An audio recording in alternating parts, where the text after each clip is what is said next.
Hey, everybody, and welcome to True Crime Paranormal with the Psychic Sisters. This is Katie Weaver, and I'm here with my co anchor and partner in crime, Kristi Brower. Hello. Hello. Hey, everybody. How's it Excited to be going? here. Yeah. Good. Going well. Busy. Yeah. A little Oh, I crazy hear busy. you. Yes. I had I, a fun little errand I had to run this evening. I don't know if you heard about this. I don't think you what? did. No. So, my sister, Kara, our youngest sister, called to say that there was something sitting on their front doorstep that was apparently an invite to the prom for our niece Mia, who's 16. And it Oh. was something that maybe shouldn't be left outside, and they were in another town and weren't gonna be home for a couple of hours. Oh, no. So I ran over to see what was going on, and it was a big orange poster board that said, "Now that I've kissed the ground you've walked on, will you go to the prom with me?" And this kid had spelled out the word prom in Hershey Kisses, and then there was a big pile of them underneath, and this was all just laying on their front step. Oh, how cute. And I will say that their cat Chumley was sitting right next to it, really considering screwing stuff up.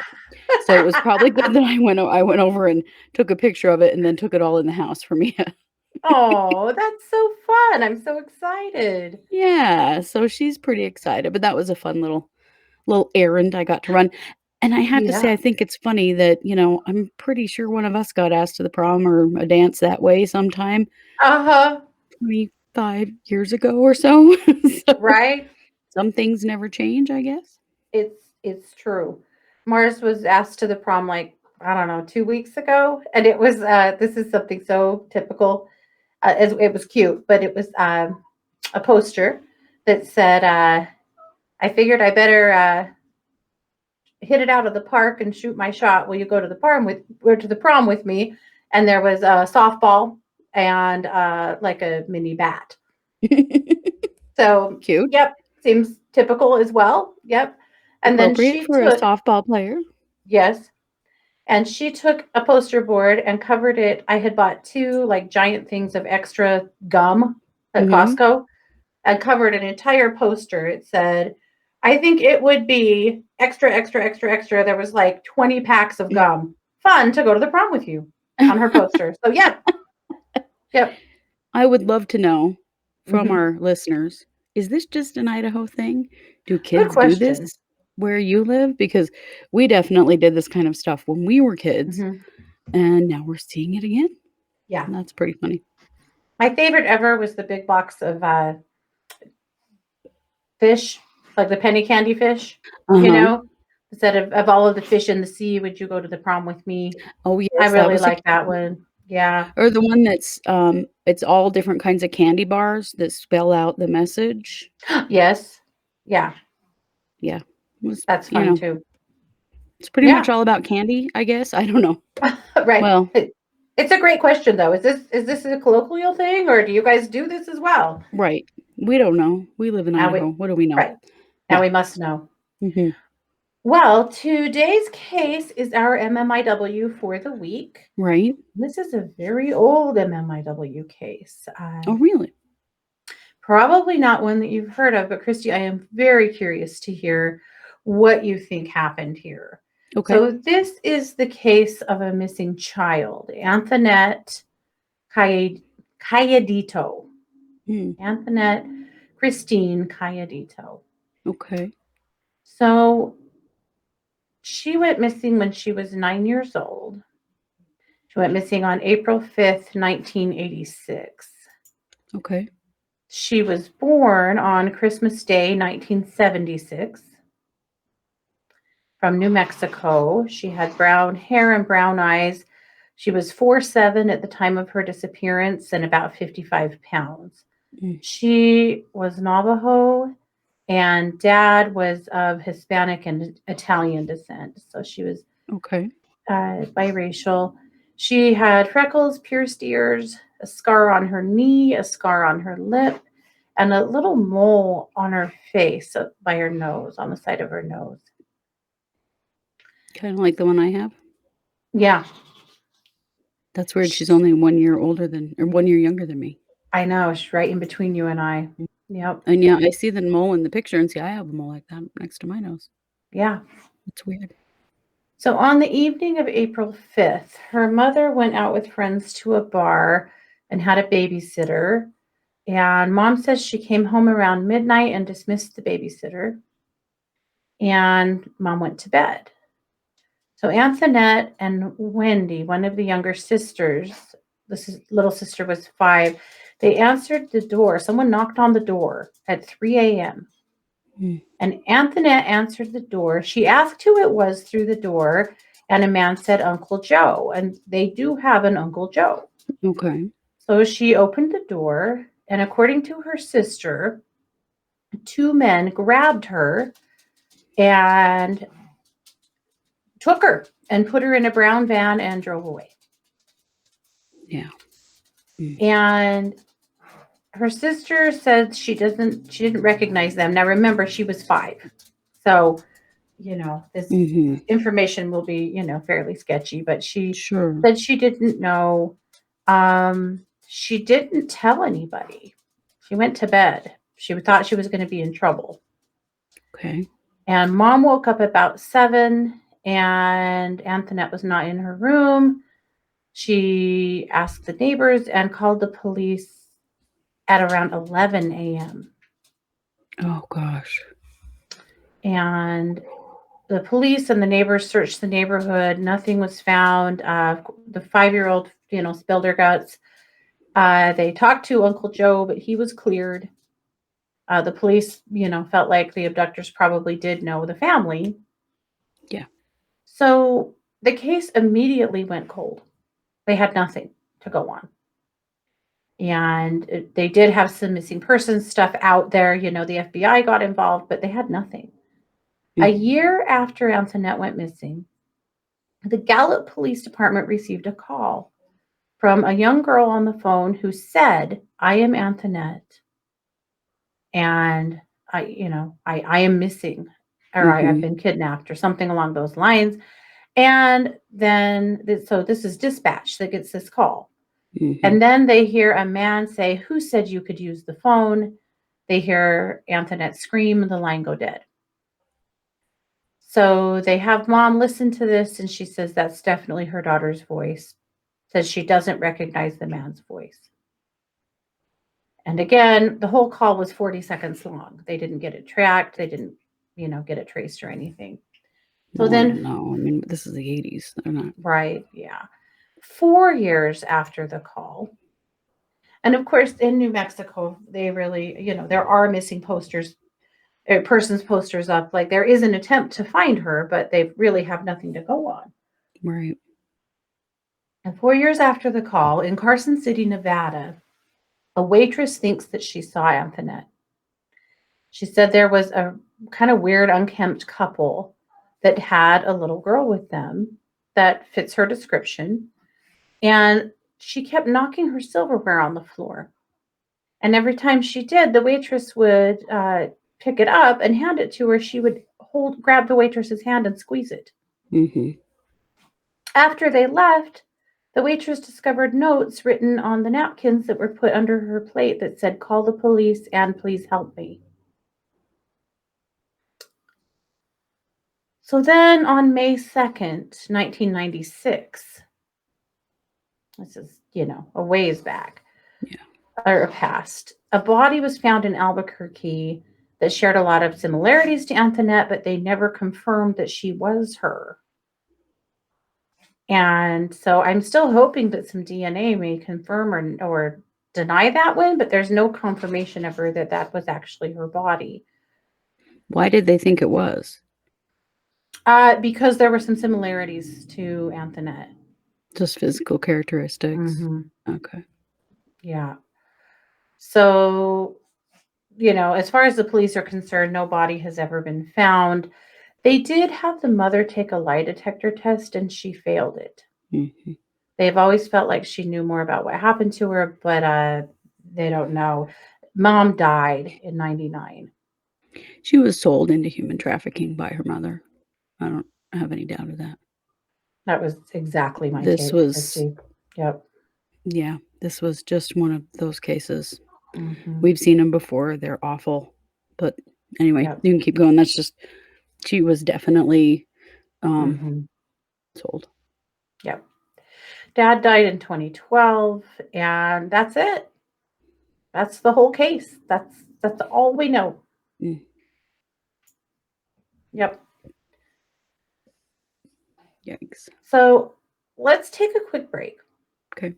And when we come back, Kristi, I'm going to get a full read from you on this case. I have a few questions for you as well. Okay. So we'll take a break and come back for that. Okay. Hi, I'm Kristi Brower, podcaster and professional psychic. I have spent the last 14 years honing my skills as a psychic and a healer. I work on the Purple Ocean app. You can find it in any of the app stores. And I am available every day for video and chat readings. I specialize in pattern breaking, particularly in relationships, but really in any area of your life. If you're feeling stuck and like you can't move on or you can't let something go, I am the reader for you. That is exactly what I focus on. It's what I love to do.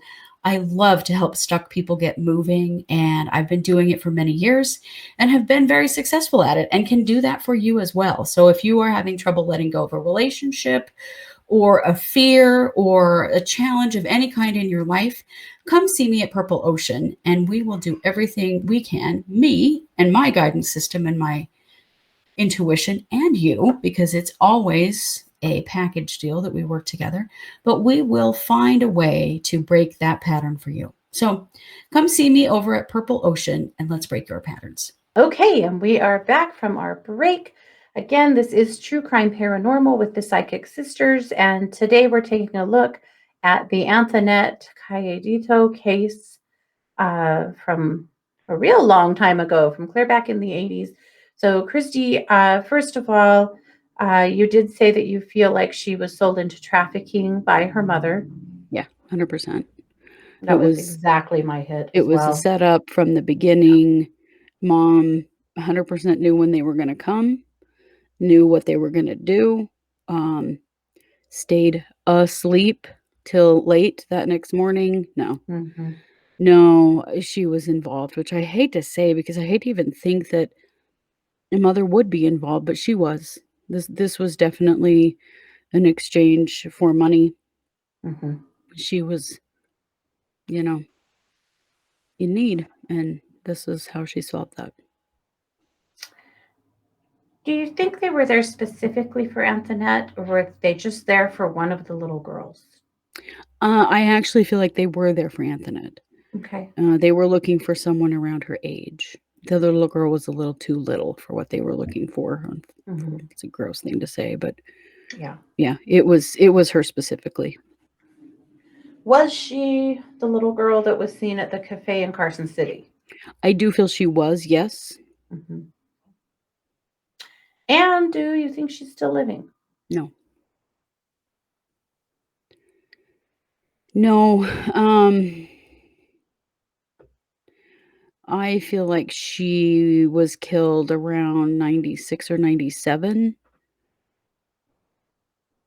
She had just gotten too old, and I do feel that she did try to get away, obviously repeatedly, the phone Hmm. call, all of those things, but when she Yeah. got too old to control, I do feel that she was killed.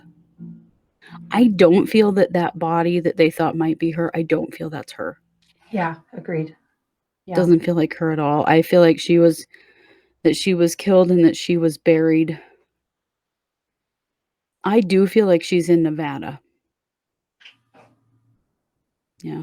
Yeah, I feel like she's in Nevada. Okay. I will say Okay. that she lived in this situation for about 10 years, Yeah. which I hate to say. I hate to even think that she had to live in that situation for 10 years, but I feel that she did. Hmm. Yeah. Wow. Oh, Lord. What a terrible case. Yeah. I don't feel that her body will be found or that her case will be solved. I don't feel that there's, you know, much left at this point. I feel like she was buried in the desert, Hmm. and I don't feel that they'll find her or ever connect her. body back to what happened to her as a child. Mhm. Yeah. Okay. Yeah. What a profoundly sad case. But it again, it Mhm. goes back to, we've reported before on child sex trafficking Yeah. and or on child human trafficking, and how it doesn't look the way you think it's going to look, you Right, know? no, it doesn't always. It often looks just exactly like this, Yeah. unfortunately. And parents way too frequently facilitate the trafficking of their children. Mhm. Often out of desperation, often out of trying to protect other children in the family, you Mhm. know, I don't wanna not judge her mother, but I do wanna judge her, like, I don't know, I'm Yeah. kind of in the middle about it because we're talking extreme poverty here. Mhm. However, it's never okay to sacrifice one of your children, but I also have never been in that position, and so it's hard to, Right. make a clear judgment, I guess, Well, it's hard to around that. understand exactly, yeah, what their whole situation was, and Yeah, yeah. Well, and I had wondered too, were drugs involved here? Was this, yeah. an exchange that had to do with a drug debt or some kind of, financial obligation on that I front? think that it was, and I think that it was to try to protect the younger child and the rest of her family. Like, there was a real risk here that they were trying to protect from, Mhm. still not a reason to sell one of your children into trafficking. Yeah. It's Yeah, no. awful, but I don't wanna sound like some white woman from Idaho judging either because I realize that there are situations that I've never been in. Right. Yeah, sure. Yep. Okay. Well, thank you for that, and Mhm. yeah. Well, I wanted to tell her story because it's one that I'm guessing has not been told much. No. And probably most of you have never heard of this child in your life. And so I really wanted to put her out there and tell her story and, not let her be forgotten. Yeah. She was a fighter too, man, she was spunky. Yes, she was. She was. Yep, she worked hard. Mhm. Yep, she sure was. And just look at how cute she is. Oh, I know. Darling face. Such a bright Yeah. little light there. Yeah. All righty. Well, this is our MMIW case for the week. We'll be back tonight with case updates, and boy, do we have some. Oh my It's been gosh, a so many. busy week. Yeah, Yeah. We'll have a little to share there. And of course, and we'll be back on Thursday night at 7 p.m. Mountain for the psychic hour. So that's what we have this week. And then look for some pop ups this weekend as well. So definitely. thanks so much, guys, for being here. Kristi, thank you for reading this case. Mhm. This has been another production of True Crime Paranormal with the Psychic Sisters. Take care. Bye, guys.